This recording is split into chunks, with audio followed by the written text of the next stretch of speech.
নমস্কার বন্ধুরা, এতদিন ধরে না সবার কাছ থেকে আমি খুব শুনছিলাম দুয়ারে প্রসাদ, দুয়ারে প্রসাদ, শ্রী শ্রী জগন্নাথ দেবের প্রসাদ বাড়ি বাড়ি দিয়ে যাচ্ছে। তো আমি সেটা শুনছিলাম আর ভাবছিলাম যে আমাদের এখানে কি দেবে, হয়তো ওই সব সাইডে দিচ্ছে, আমাদের স্কুলের ওদিকে শুনেছি, তো আমি ভেবেছি হয়তো ওই দিকেই দিচ্ছে। কিন্তু না, আজ আমার ভুলটা ভেঙে গেল, আর সেটাই আজ আমি আপনাদের সাথে শেয়ার করব। দেখুন, এই যে দেখছেন, এই হচ্ছে জগন্নাথ ধামের মহাপ্রসাদ। এটা আজকে আমাদের বাড়িতে দিয়ে গেছে। আমি যদিও এখনও খুলিনি, দীঘার এটা, তো যাই হোক, আমি এখনও খুলিনি। এবার খুলে আপনাদের দেখাচ্ছি। ভেতরে কি আছে আমি জানি না, আমি তো খুলিনি, খুলে দেখাচ্ছি। দাঁড়ান, এবার আমি এটা খুলি।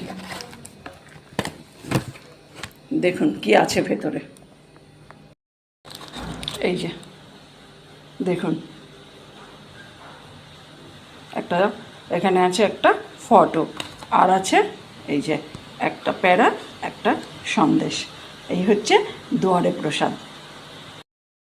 বন্ধুরা, আপনাদের কার কার বাড়িতে এরকম প্যাকেট দিয়ে গেছে দুয়ারে প্রসাদ জানাবেন।